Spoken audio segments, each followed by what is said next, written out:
On voulait aussi vous parler ce midi de cette annonce. L'Union internationale de conservation de la nature publie sa très attendue liste rouge des espèces menacées. Tout cela à l'occasion de son congrès mondial à Marseille, auquel participait le président Macron. On va y revenir. Océane Théard, c'est un baromètre de la destruction de notre environnement. Que sait-on sur cette liste? Comment a-t-elle été élaborée? Eh bien, pour établir cette liste, les experts de cette organisation recensent des dizaines de milliers d'animaux ou de plantes. Ça va de la libellule aux fougères en passant par le bison. Et ces espèces sont ensuite classées en 9 catégories, de celles qui ne suscitent pas d'inquiétude à l'espèce définitivement éteinte. Et d'après ces experts, près de 30% des 135 000 espèces étudiées sont aujourd'hui menacées. L'année dernière, plus de 13 000 espèces étaient classées en danger, plus de 7 000 en danger critique. C'est un constat inquiétant, voire alarmant. Le responsable de la liste rouge au sein de cette organisation explique même que nous sommes tout près d'une 6e extinction des espèces. Mais il le rappelle, cette liste, ce n'est qu'un état des lieux. C'est ensuite aux décideurs politiques de s'en saisir. Merci beaucoup, Océane Théard, pour Europe 1. Bonjour Alain Bougrain-Dubourg, vous êtes le président de la Ligue pour la protection des oiseaux. Alain Bougrain-Dubourg, lorsqu'on écoute à l'instant Océane Théard, lorsqu'on va lire cette liste rouge des espèces menacées, on a le sentiment que rien ne change. C'est aussi votre triste constat ce midi? Oui, c'est effrayant parce que, bon, à mon âge, j'étais présent à Rio en 92, à Nagoya au Japon, à Hyderabad en Inde, et à chaque fois, on s'engageait à stopper la perte du vivant, et à chaque fois, on repoussait l'échéance à un nouveau congrès. Alors, aujourd'hui, je vis dans ces 11 000 mètres carrés consacrés à l'UICN, à la conservation de la nature, un sentiment un peu schizophrène, pour être franc avec vous.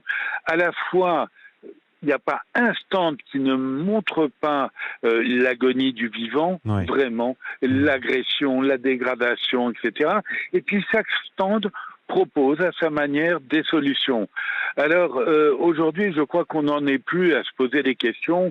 Est-ce que il faut attendre qu'il y ait tant de pourcentage d'espèces menacées pour agir?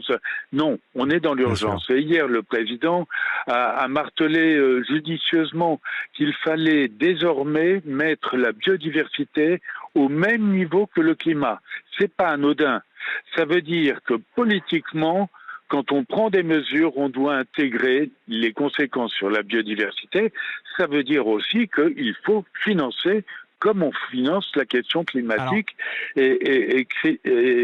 Et voilà, donc c'est vraiment un engagement important, mais je regrette qu'on n'ait pas été, vous voyez, on a parlé de la Méditerranée, de bien l'agriculture, de sûr. Hmm. l'artificialisation, toutes choses essentielles, mais j'ai envie qu'on aille au plus Mais alors, près de justement, la plante et de la bête. le, Comment on fait pour sauver telle espèce ou telle autre?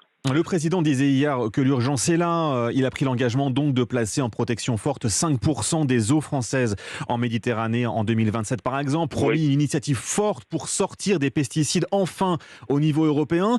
C'est convaincant, Alain Bougrain-Dubourg, ou c'est encore une fois des annonces et en plus en année présidentielle? Est-ce que vous l'interprétez aussi comme ça, comme le disent certains?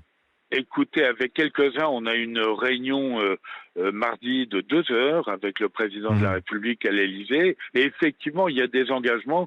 Je lui ai dit très clairement qu'on était frustrés Bien que ce sûr. discours n'ait pas eu lieu plus tôt. Mhm. Il l'a admis. Moi, j'ai envie de parier sur l'avenir. Et puis, l'échéance va arriver très vite. On saura s'il tient ses promesses ou non. Mais aujourd'hui, on est dans l'urgence. Vous voyez, même le mot Mhm. transition me fait de la peine. On l'a trop utilisé. Ça y est, on est dans l'urgence. On arrête cette période charnière. On agit immédiatement pour sauver les espèces. Et encore une fois, il n'y a pas que les milieux, les stratégies générales. Il faut être au plus Mhm. près de l'animal, au plus près de la plante pour tout mettre en œuvre. Comme on l'a fait, j'espère ne pas être trop long, dans les années 70, il restait moins de 10 couples de cigognes blanches en 1970. Mhm. Aujourd'hui, on en a près de 3000 couples. On a gagné. Il n'y avait plus de vautours fauves dans les Cévennes. Aujourd'hui, c'est un lieu de Et tourisme pour aller voir voler ces grands oiseaux.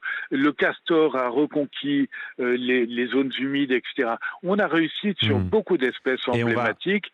Il faut continuer. Eh ben justement, on Voilà. va essayer de rester positif néanmoins. Merci beaucoup.